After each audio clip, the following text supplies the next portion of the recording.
my friend. I'm the low rider. The low rider is a little higher.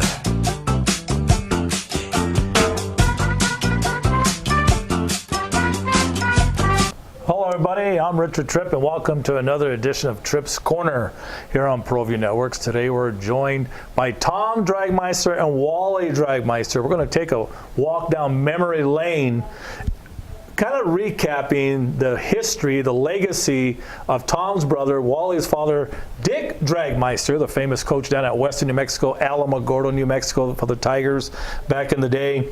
You know, but first, like we always do, we like to go back in time.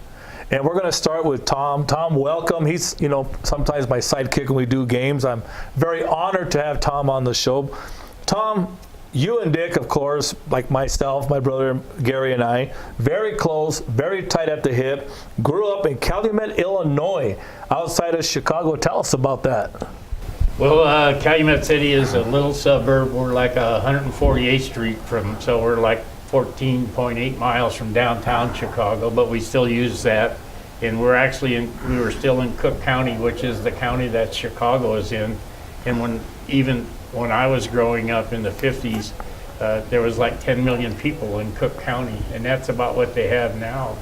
So that's where we started, and we went to a high school called Thornton Fractional. I know that's a goofy name, but the fractional means there was other schools in the Thornton School District, and we were a fraction of it.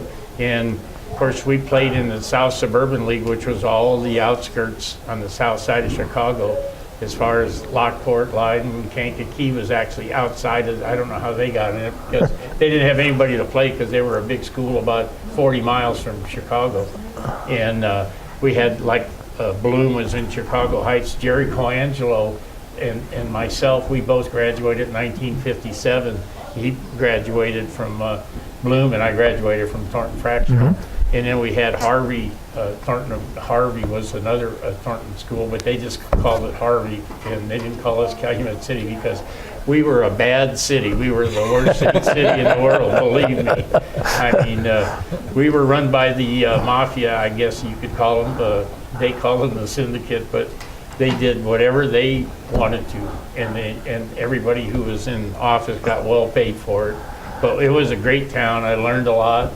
I learned how not to open my mouth. I should be sitting. I sat. I didn't stand up, and so that was it was a rough town, and but we were protected. We didn't even lock our doors because the syndicate was there. Nobody was going to come into our neighborhood and cause trouble. So that's how it started. And as far as Dick's first coaching job concerned, he coached me when I was in the 8th grade at St. Victor. And that's how he started. In my 8th grade year, we played 75 games. And our record was 63-12.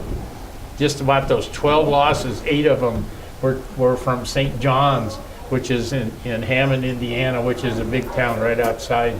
Right in they call it the region. Parts of it are in Indiana, parts of it are Chicago, the Chicago area, the suburbs. Mm-hmm. So that's how we started, and that was my brother's first coaching job. Thus the legacy was born. That's the legacy. Not officially, but he was my coach in the first organized game I ever played, and he was also my coach in the last organized game I ever played, which was when I was a senior at Western New Mexico, and he was a graduate assistant. He was getting his master's.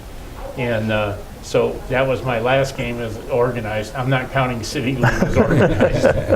And so that was the start of it. And you know, it was great. It was a great time. We had a real great time. But I told Coach Benjamin this, the Cruces coach, who thinks I'm a northerner. I was a southerner my first 25 or 30 years in southern New Mexico with Silver City, Deming, Las Cruces, Anthony. That's where I started my first 25 years in Las Cruces. I never coached there, but I lived there while I was at Gadsden for some of the time.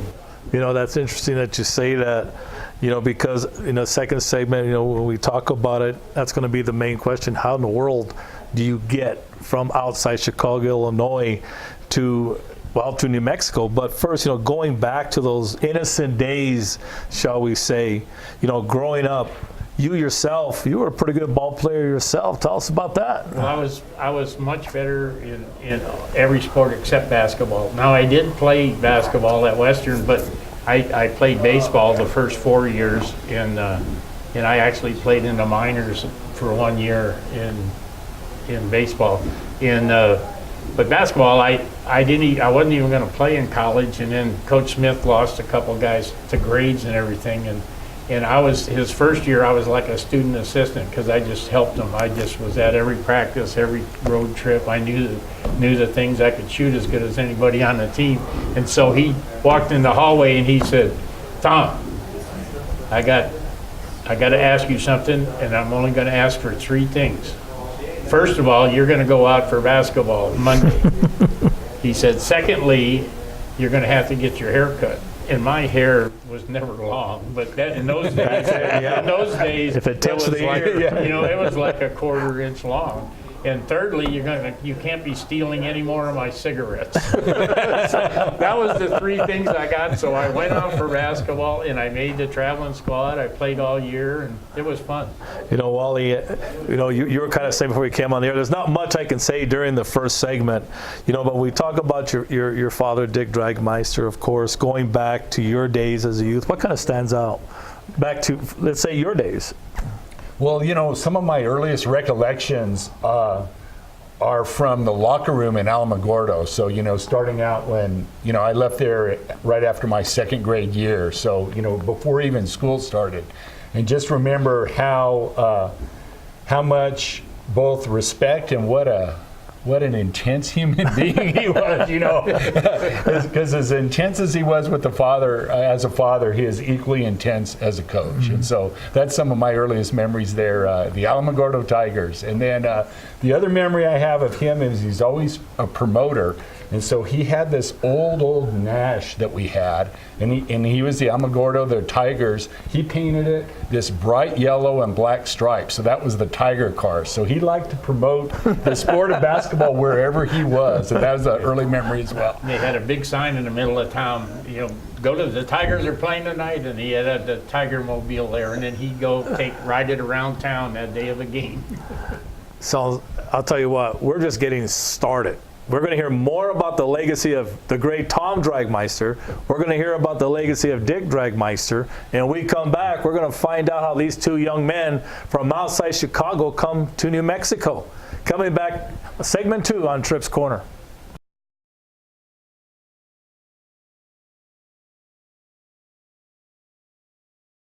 Wondering if you can afford the ring of her dreams? At Crown Jewels & Coin, we actually double the diamond for what you would pay at a chain store. Trade in your old jewelry towards GIA certified diamonds. Choose from a large selection of settings featuring Veragio. We can customize a design and offer no credit check 2-year interest-free financing. Get more than you ever thought possible here at Albuquerque's family jeweler for over 50 years. Crown Jewels & Coin, for all you treasure. 3248 San Mateo at Kruger's Corner. Car Crafters, proud supporter of ProView Sports Network. Are you sure we're supposed to be doing this? Don't worry, I've watched him do it 1,000 times. Come on, what's the worst that can happen? No! Bad dog!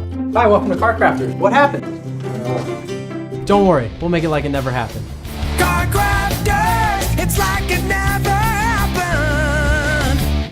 Geckos Bar and Tappets, a proud supporter of ProView Networks. It's been a fan-favorite spot for food lovers and sports fans. With not 1, but 2 great locations, including outdoor patio, an atmosphere you won't want to miss. Geckos, off Academy and in Nob Hill.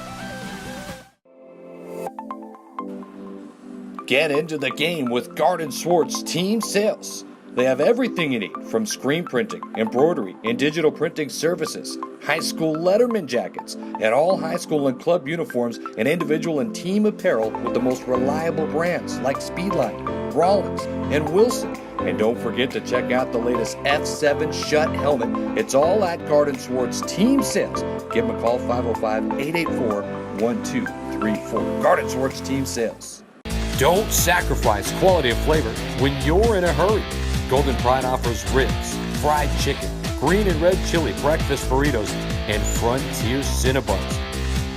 4 great locations, or visit us online at goldenpride@abq.com. Golden Pride Barbecue Chicken and Ribs, proud supporter of ProView Sports Network.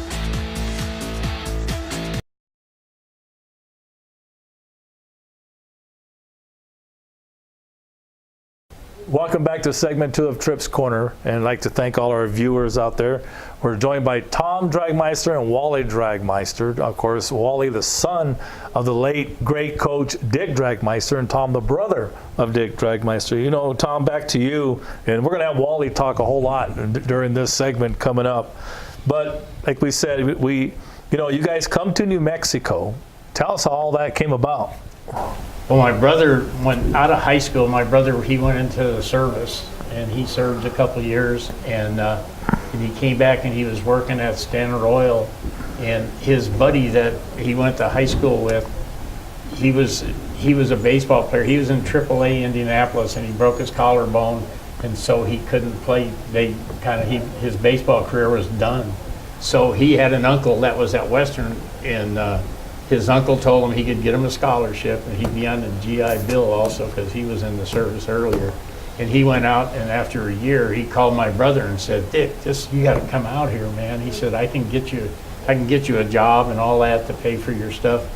And so my brother, he went, and that's how he got out here. Mm-hmm. And I always tell the joke about how I got out, because the first year out of high school, I played baseball, and so one night, all of my buddies got together, and we were all deciding we're going to go to college. And so we had a baseball hat, and we put all the offers you had, you put it in the hat, And so when it was my turn, I put all my offers in there, and I drew out a name, and it was Western New Mexico.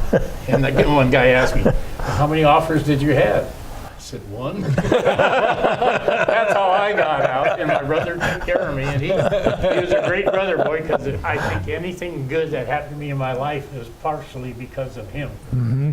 Well, we all have that. Like I said, with my brother Gary, he's my younger brother, but I call him my little big brother because he's more of the big brother type. Wally, for you now, again, we start talking about some of the memories of your dad coming to New Mexico and all that. You kind of remember any of those things? Well, the one thing I do remember about that's tied back to the old days is that there was a pipeline from, the region into Western that they got on. They were not the first, but my dad recruiting, he kept that pipeline going really the entire time he was at Western. So he had contacts, guys he'd either played ball with, went to school with, and so you wonder how guys from, Gary, Indiana, from Hammond, from Indianapolis, from East Chicago, get to Western New Mexico. That's how. And so, some of my memories growing up in Silver City were I knew some of the families of the kids like from Silver City that ended up playing. So it's an interesting mix of kind of some local New Mexicans over the years, plus some guys from back there. And so, the answer is, how do you get a couple of cowboys, literally and figuratively, like, Sam Olney or Pete Schock, they're playing with guys from the region in Silver City. That's how it all worked out. Or James Bagwell from Animus. From Rodeo. Yeah, Rodeo. He's from Rodeo. That's not even, it's a general store and a gas station, and that's it, in Rodeo. And then they were all ranchers, and Bagwell was probably the best shooter my brother ever had. And he averaged about 40 points in a game at Animus. I have to ask because, both of you guys can chime in on this because I remember, by the way, I'm wearing purple. It's not an accident. It's actually from New Mexico Highlands, but Western's also purple. But anyway, Dick, when he'd go up to Las Vegas, play against Highlands, we were talking about it before, he loved to play up in Las Vegas, especially when Henry Sanchez was a coach, and, he used to love these things. His players pretty much emulated the kind of coach he was. And when it came time to recruit those kinds of players, was he looking for that feisty, that fiery type? Well, we'll start with you. I don't know if he's looking for it, but if you didn't have it, you probably weren't going to enjoy playing with him real long. And, a lot of the players he recruited from New Mexico came from good families. Some of the ones he recruited from more of the inner city tended to be living in single family homes or with their grandmas or whatever. But those kids had made the decision. They didn't want to be in a gang. They wanted to play basketball, and they wanted something better. And so that always, I think, really connected with whatever the parents were of his kids. But there were plenty of players who would, under their breath after Coach Drag got on them, utter disparaging comments. And then they'd look at me, you know, from the time I was 6 or 8 up until I'd sometimes come back to practice, even when I was in college, and they're like, oh my goodness, you're going to tell him. And it's like, no, I know, you know, I'd look at him like, what do you mean? I know what he's like. You know, you're not the first person that Coach Drag has ever gotten on that got a little fired up. But on his recruiting, you know, he went back there, but Flint, Michigan, you didn't say that. And he got a lot of kids out of Flint because there was an overflow of great basketball players there that didn't get any offers. And he had some good kids from Flint. And, but I think in a school like Western in Silver City, New Mexico, and you go back to the Midwest and recruit, you don't really recruit the guys that played for you before recruit for you. That's correct. You know, and so we got a lot of kids from Indianapolis that they played together, or their cousins there, or their little brothers, or whatever. And you know, they would tell them they treated them like people. Silver City's a community.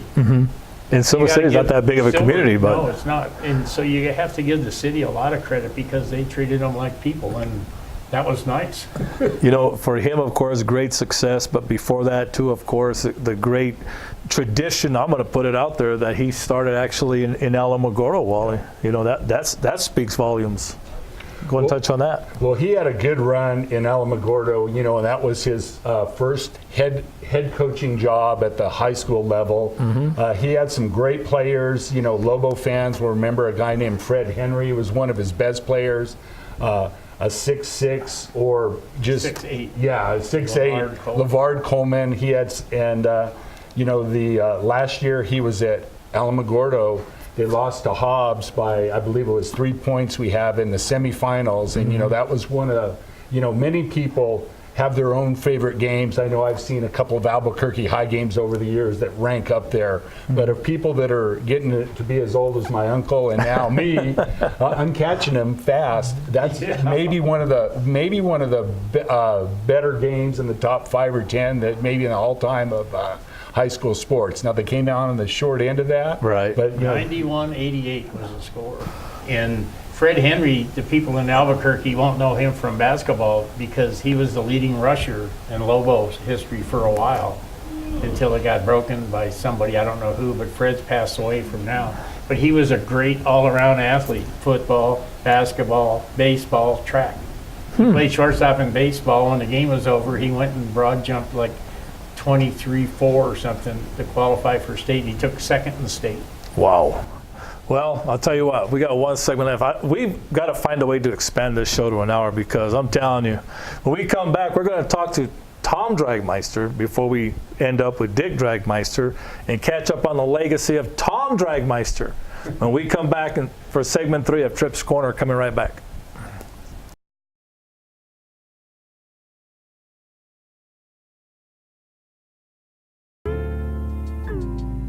Don't forget, every ProView Network sporting event is on sale at our DVD store. Go to www.proviewnetworks.com to buy your DVD today.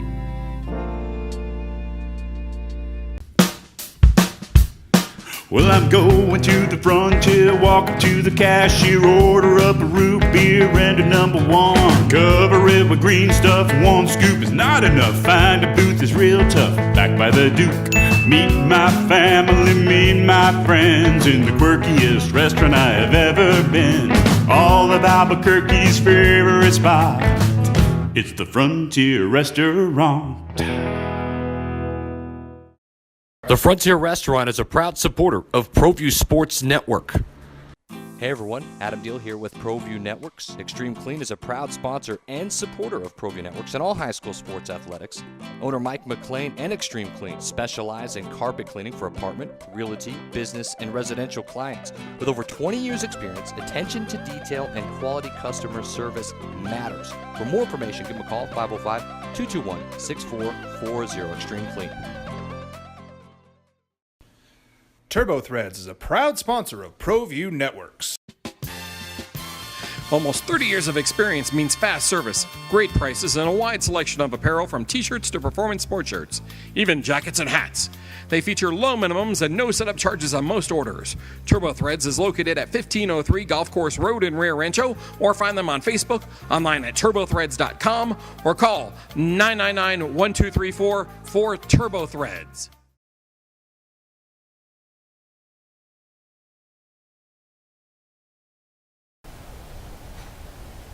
Welcome back to segment 3 of Tripp's Corner. We're going to get right to it. You know, I don't want to leave Tom out of this because, you know, Tom Drangmeister had a great career, whether it was, like he said, playing baseball, semi-pro baseball, coaching, playing. Tom, you've had that great career. And now, to me, you're one of the best analysts we have here at ProView Networks. Not to mention the millions upon millions of people that you know, thank God. But for you, your coaching career, it's gone pretty well for you. Yeah, and I didn't coach that long because I got into a situation where it kind of soured me. But as far as like in college, I was the most valuable player in baseball my junior and senior year. Mm-hmm. And of course, I lettered in basketball. And how many guys do you know that in high school I was a wrestler? And then I played college basketball. So at the same time, that was a pat on my back. And the coach today, I went and spent time with him at homecoming.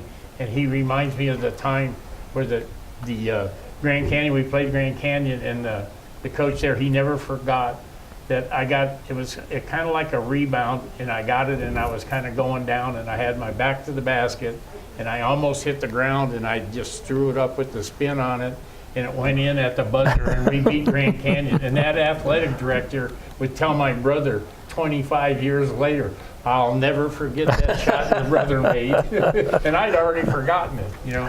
But I did. That was so much fun playing college basketball. And then afterwards, I got started in my coaching, and I started at Deming. I coached 1 year at Silver. I was the C team coach, but I was still I was doing my student teaching, and then they paid me as a substitute the second semester so I could keep coaching. And that year, Silver went to the state tournament, and there was only the winners went that year. Right. And I believe we played West Las Vegas when Jimmy Abreu was playing. And because I remember I was used to sub in practice. That was in Deming when we played against Jimmy, and I had to play Jimmy in practice. Anyway, going on, I mean, you know, I coached the freshman team at Deming for 5 years, and I really had some great kids because those 5 years that I had those kids, 3 years they won state. In the first year and the last 2 years, I didn't lose any games. And the last year I was 50-0 and 50-0 at ninth grade. And those kids, they won. I think they won 2 or 3. They were those kids. I had some kids that played for me as seventh graders, the Heimies, Mike Jaime, but Bill Allen, who played for the Aggies, he started for me as a forward, and he played, and he was a starter. He about midway through his freshman year, and he was about 6'4" or 5" at state. When he played for me, he was my point guard, so that helped a lot, you know, being my point guard. And one other thing in fast pitch softball, I was pretty decent because anywhere I went, they didn't have baseball anymore, so I started in Deming. But in Calumet City, we had a pro-base softball team, fast pitch. Mm-hmm. And so I played that in Cruces, and I got inducted into the New Mexico ASA Hall of Fame for fast pitch softball. So, And if I could add, he's the fastest Drangmeister. He's the only Drangmeister who's ever been invited to be on a 4x100 relay team. They used to have these summer relays in Silver City. And all comers, yeah. And all comers track meet. And I was on the he was on the winning sprint team. Let's see, yeah, 2 of them, the 400, the 440 then it was. Right. And I did it with the guys I coached at Deming. There was some of them are Jordans and some of them are Coleman, but they had the same mother. And they were all black, and I coached them at Deming. And so before the relay, Thurman Coleman was one of them, Jimmy Coleman was one, Daryl Jordan, who went to Highland and was an athlete, and then the young one was Gary. He was He had a different He was a name. Jordan. He was a Jordan. Yeah, Jordan. So there's 2 Jordans and 2 Colemans, and they were all black, and of course I coached them in high school. And then, so Janny, Thurman's wife, she curled she put me in a permanent the night before, so I had my afro. So we went, and I was the leadoff man. I ran against Ivan Deonda, who ran for Los Lunas, and I think he might have been a state champ. And I handed the baton off at the same time as he did. And this is when I was, I was older, and we wound up winning. And Tipton, he was a great sprinter for Silver, was on that other team. But And Heimbach, who was a sub 10 in the 100 yards. Yeah. They beat those guys. Who would have thought? Who would have thought? Every time you talk to Tom Drangmeister, doesn't matter how many times, you will learn something new. It's just amazing. Wally, I want to bring you back in. We're holding here a yearbook from Western New Mexico, 1975, and we're going to put up a team photo that Dick won the RMAC championship with. And it's the reason we're going to show this is because everybody talks about recruiting in state. And I'll tell you what, I remember one time working a Highlands basketball game, and he taught me a lesson about recruiting in New Mexico that night. He said, guards in New Mexico are a dime a dozen. I can go get me a guard anywhere. It's the big guy that I got to go get. Yeah. And this is a picture right here where you can kind of see it, and there's a lot of players in this photo, Wally, that are New Mexico bred. Yeah. So I don't know if you can kind of see it, but you were telling me there's kids from where in this photo? Okay, so Johnny Joe Marujo is from Tularosa, Danny Lujan from Deming, Willie Hamilton, Silver City, James Bagwell, we talked about earlier, went to school at Animas. We have Joe Mondragon from Bernalillo, Tim Reese, Silver High, Gary Chapman from Alamogordo, and then we have Ernie Signars from East Chicago. He ended up being a great player. He played in the European leagues and actually was a coach. He's still there. Yeah, he's still in Europe and France. Dennis Kowalski's from Calumet City. Harold Clopton from Albuquerque. Yeah, Albuquerque, New Mexico, Highland High School. And then Rock Grecius Jr., he's from at East, Flint, Michigan.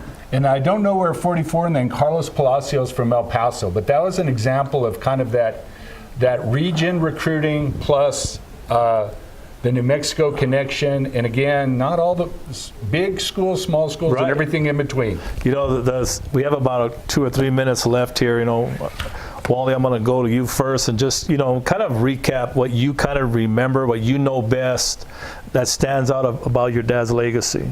Well, I think the part that stands out for me is that the players that played for him for 4 years, or those that came later played for him 2, they graduated. He made sure they graduated. There was none of this like, I have a few credits and my eligibility's up. He'd get them school jobs, he'd get them in summer school, he'd get them in the following year. And it was one of those where now they keep a lot of graduation statistics. I've said this before, they didn't need to keep those at Western because almost all of his players who played for him, they graduated. And they've gone on, guys like Pete Schock, probably the second winningest coach in New Mexico, Lawrence Johnson, a great career at Alamogordo, and a lot of his other players just did really well because they played for him for 4 years. Their lives were better. And the basketball was fun as well, and very intense. It was. Tom? Well, you close it up, brother. Talking about, and Dick he did so much for the high school kids here. Even when he was a college coach, he spoke at that banquet, the awards banquet for the Coaches Association, and he did it like the first 12 or 13 years, and then he went to Colorado, and so he couldn't do it anymore. But he did stuff like that, and he would always treat the kids, even if he wasn't going to recruit them. He always respected them. I've had so many people come up to me that are grown men now and saying, I screwed up because I should have went and played for Coach Drag. That's the best thing I can say about him. And he's the best brother in the world. Amen to that. One of the best coaches New Mexico has ever seen. That's going to do it for another segment of Tripp's Corner. We're just about out of time. I want to thank Wally Drangmeister, the son of Dick Drangmeister, Tom, the brother of Dick Drangmeister, for coming on. Memories galore. We can stay here all day talking about them. But until next time, everybody, I'm Richard Tripp. Peace, everybody. We're out.